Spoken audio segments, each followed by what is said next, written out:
Նիկոլ Փաշինյանը հերթական կեղտոտ խաղն է խաղում, մանիպուլյացիա է անում։ Nikol Pashinyan is playing another dirty game, is manipulating and is conferring certain legitimacy to the Russian-Turkish plan by referring to the international community in order to make the people misunderstand. What international community is the person called Nikol Pashinyan talking about? Which France and which United States is he talking about?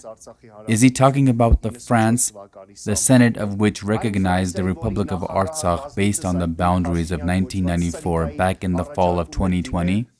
Is he talking about the France, the president of which was making several offers to the scoundrel Pashinyan to address France with the request to help Armenia apply to the United Nations Security Council?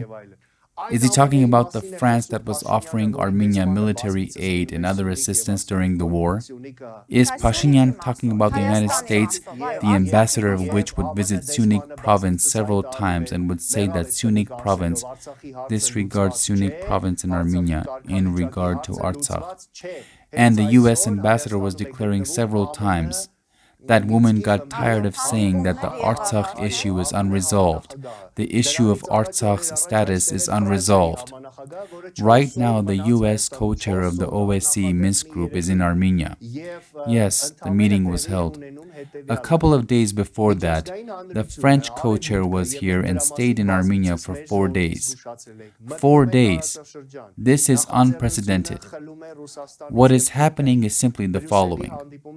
We have warned our people several times that the international community, the West, are entering the region, taking the initiative away from Russia and Turkey. And the meeting in Brussels serves as brilliant evidence of this. Charles Michel welcomed the launch of the process of talks between Armenia and Azerbaijan. Yes, the peace treaty. What? Are we against the peace treaty? Of course not. Are we against demarcation? Of course not. The European Union can't say that it does not welcome the process of demarcation and that it does not welcome the signing of a peace treaty. It is just that the European Union is trying to be the one that will take the initiative and lead the process in tune with the logic of international law. And this is what is frustrating the Russians. Let us recall how Zakharova, Peskov, Lavrov reacted with frustration, stating that they are expelling them, they don't want to speak to them, etc.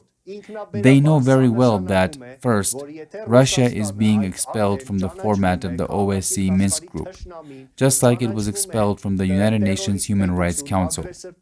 Second, this automatically means that if Russia is already considered the enemy of the civilized world, a terrorist state and an aggressor state, the so-called statement signed under the patronage of Russia on November 9, 2020 is null and void, illegitimate.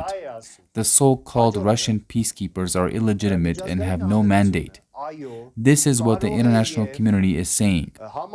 The next thing is that, yes, the international community may agree with recognition of the existing boundaries. Look, what I'm saying, it is because the Armenian authorities agree. It may agree with recognition of the existing boundaries and the fact that Artsakh remains a part of Azerbaijan.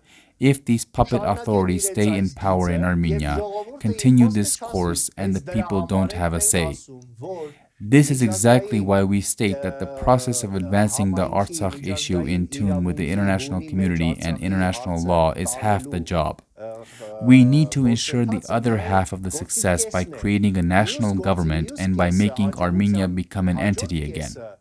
At that point, when the international community, as represented by the United States and France, sees that power has shifted in Armenia based on the will imposed by the people, that the Prime Minister of Armenia is not Pashinyan, but a Prime Minister who is elected by the people and who already insists that the Artsakh issue needs to be advanced in accordance with the decision of the League of Nations, and that there needs to be demarcation, but in accordance with the decision and maps of the League of Nations. Of course, the international community will welcome that position of Armenia because it will be legitimate. It will arise from the will of the people and will be based on legitimate documents, not on illegitimate boundaries and the maps of the General Staff of the Army of the USSR or Russia, which Putin insists on and which Pashinyan agrees with and Vanetian will agree with if he comes to power. It will be based on legitimate and internationally recognized documents. This is what is scaring Moscow, Baku, and Ankara. This is what is making them rush to extort that conspiratorial signature so that they can prevent that process from taking place. This is what is making them restrain the National Democratic Alliance at any price. Սա է որ նրանց շտապեցնում է օր առաջ կորզել այդ դավադի ստորագրությունը, որպեսզի կանխել այդ գործընթացը, եւ սա է որ նրանց ստիպում է ամեն գնով զսպել ազգային ժողովրդավարական բևեռին։ Բաժանորդագրվեք ազգային ժողովրդավարական բևեռի YouTube-յան ալիքին։